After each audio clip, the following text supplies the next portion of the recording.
انا هخليك تتكلم انجليزي.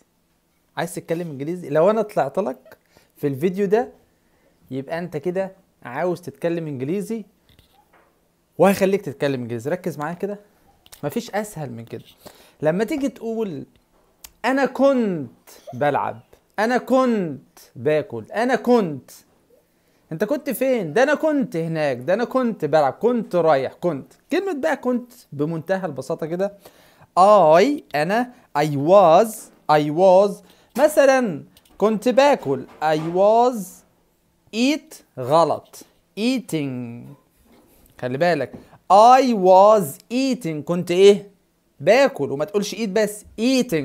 طب واحد يقول انا كنت بلعب، I was play غلط I was playing. شوف السهولة، شوف البساطة. I was وتقوم حاطط الفيرب اللي انت بتتكلم عنه بس حط له ing. I was eating كنت باكل، I was playing كنت بلعب. طب مين يقول لي انا كنت بشرب مثلا؟ يبقى I was drinking. I was drinking كنت ايه؟ بشرب. واحد يقول لي واحدة تقول ده انا كنت بطبخ، I was قول cooking. I was cooking كنت بطبخ. طب واحد يقول لي ده انا كنت ذاهب للحديقة او ذاهب للمدرسة. I was going ولا going. يبقى I was والverb في ing.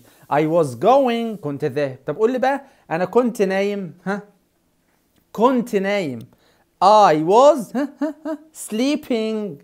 وهكذا. مفيش اسهل من كده.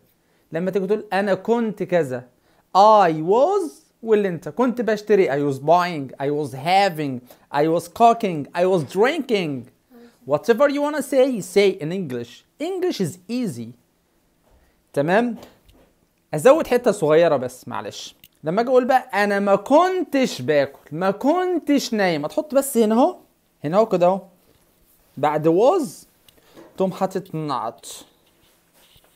I was not cooking, I was not going, I was not sleeping. لما تحط نوت يبقى انت بتنفي اللي انت بتقوله. اوكي، الموضوع سهل وبسيط. واللغه الانجليزيه لغه سهله وبسيطه، مش محتاجه تعقيد. مش هنقعد نعقد في الموضوع. الموضوع سهل. مش هقعد اقول لك بقى ده ماضي مستمر مفيش الكلام ده. I was انا كنت وقوم حاطط الحاجه اللي انت بتتكلم عنها. اوكي. I was cooking, I was doing, I was playing, whatever you wanna say. English is easy. بجد الانجليزي سهل ومش محتاج تعقيد. اوكي. دي كانت الحلقه رقم 28 من كورس هخليك تتكلم انجليزي في شهر. اللي ما اتفرجش على الحلقات السابقه يا ريت يروح يتفرج عليها كلها. احنا دلوقتي وصلنا لحلقه 28 وقربنا على نهايه الكورس اللي هو انجليزي في شهر المستوى الاول. وان شاء الله يكون كورس جدا مفيد على الكل وتستفيدوا منه. وما تنساش تعمل لايك وتشير الفيديو عشان الفايده تعود على الجميع. السلام عليكم ورحمه الله وبركاته.